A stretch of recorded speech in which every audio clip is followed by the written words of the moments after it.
Bonjour à tous et bienvenue dans ce nouvel épisode de la série de rencontres avec les experts Insight. Aujourd'hui, nous avons avec nous Safia. Bonjour. Bonjour. Tu vas bien? Ça va, merci et toi? Alors avec toi aujourd'hui, on va parler d'IA, mais surtout de prompt. Déjà, peux-tu me dire ce que c'est qu'un prompt? Alors un prompt, c'est une requête que tu vas adresser à une intelligence artificielle, tout simplement. Pour obtenir un résultat, et on va en parler. Alors concrètement, quelle est la bonne recette pour faire un bon prompt? Alors pour un bon prompt, j'aime bien que tu utilises ce mot recette, parce que finalement c'est un peu comme faire la cuisine. Pour faire un bon plat, on a besoin de bons ingrédients. Et donc les 4 ingrédients pour faire un bon prompt, tu as l'objectif, le contexte, la source et les attentes. Mais alors quand on a ces 4 ingrédients, est-ce que ça nous garantit d'avoir une bonne recette? Alors il faut 4 ingrédients, mais il faut que ce soit des bons ingrédients. Donc l'objectif, ça tout le monde l'a assez naturellement, tu expliques à l'IA ce que tu attends d'elle. Trouve-moi tel document, génère-moi tel contenu. Ça c'est assez naturel. Ensuite tu as le contexte.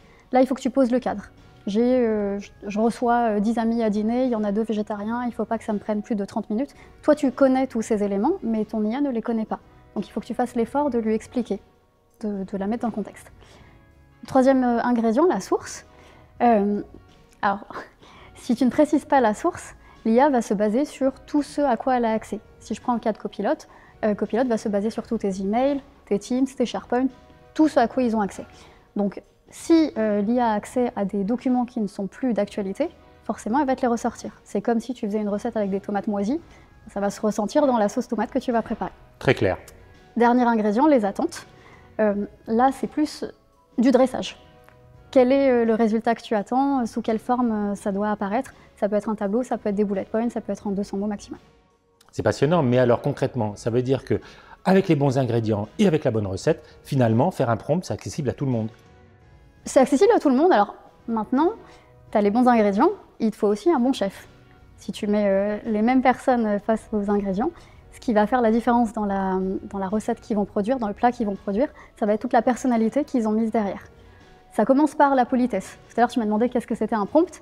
C'est une question. Si je te dis « Patrick, va me chercher une tisane », forcément, tu vas cracher dedans et je ne pourrais pas t'en vouloir. Alors que si je te dis « Bon, j'ai un peu mal à la gorge aujourd'hui, si tu passes par la machine à café, est-ce que tu peux me prendre de l'eau chaude ?» C'est différent. Là, tu vas me dire « Ah mais oui, avec plaisir ». Donc pareil, même si l'IA, c'est une machine, lui formuler tes questions de façon polie, on remarque que ça influe aussi sur le résultat qu'elle va produire. Donc concrètement, ça veut dire que ça se fait bien, mais ça correspond à des règles finalement pour que ça soit efficace. Complètement. Il y a d'autres astuces.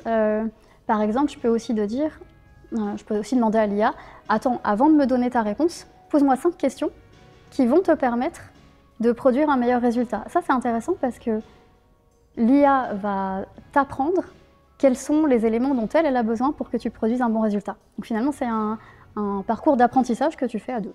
C'est malin, ça veut dire qu'en fait, pour des personnes qui sont hyper novices, les gens qui nous écoutent ou d'autres d'ailleurs, ça veut dire qu'en fait, ils ont la possibilité, même sans répondre à des automatismes, à avoir aussi un rendu de l'IA qui va les aider dans leur démarche. Exactement. Est-ce que tu as un petit conseil pour terminer à donner à ceux qui nous écoutent? Alors, mon conseil pour terminer, ce serait de cultiver l'esprit du débutant. L'IA, c'est assez récent, donc on apprend pas à pas. L'IA se perfectionne aussi, donc c'est quelque chose à tester, explorer. Alors concrètement, toi qui es responsable de conduite de changement, comment tu fais et comment est appréciée cette démarche quand tu la proposes à tes clients? Alors tout le monde est d'accord pour dire que l'IA, c'est quelque chose qu'on doit appréhender. Donc ils sont d'accord qu'on doit monter les marches pas à pas. Et pour l'IA, peut-être plus que pour d'autres outils dont on a l'habitude, ils savent que c'est un process et que forcément ça s'accompagne. Il y a aussi le prix qui fait qu'ils seront beaucoup plus réceptifs à l'accompagnement au changement parce qu'on n'investit pas dans quelque chose qui coûte cher et où on sait que les gens ne vont pas l'utiliser. Donc là, on sait que l'accompagnement au changement, c'est clé pour ça. C'est pas juste on appuie sur un bouton et ça change, c'est vraiment un changement de posture et de culture qu'il faut faire auprès des utilisateurs finaux. Et quand tu disais qu'un de tes conseils, c'était justement cette question d'avoir la culture du novice, du jeune apprenant, on va dire, est-ce que c'est facile pour eux d'un seul coup de se mettre dans cette posture? C'est pas facile et ça demande aussi beaucoup de patience. Très souvent, ton premier prompt, ça va pas être le bon. On va avoir tendance à vouloir jeter l'éponge parce que de toute façon, ça ne marche pas. Il faut aussi accepter que ce soit un chemin à la fois pour la technique et pour les utilisateurs. Et donc, accepter que le premier prompt ne marche pas, mais on a toujours la possibilité de raffiner, d'itérer et de se perfectionner aussi en tant que prompteur. Et concrètement, quand ils arrivent au bout de la démarche et que ça marche bien, je suppose que pour eux, ça doit être, je dirais, une sorte de récompense. La récompense, c'est surtout quand on trouve des cas d'usage métier où on se dit, ah bah effectivement, ce prompt-là, on a passé du temps à le trouver, mais finalement, comme c'est quelque chose que je fais très souvent dans mon quotidien, ça va me faire gagner beaucoup de temps et beaucoup de confort. D'où l'intérêt d'avoir cette conduite de changement pour être beaucoup plus efficace dans l'usage de l'intelligence artificielle. Exactement.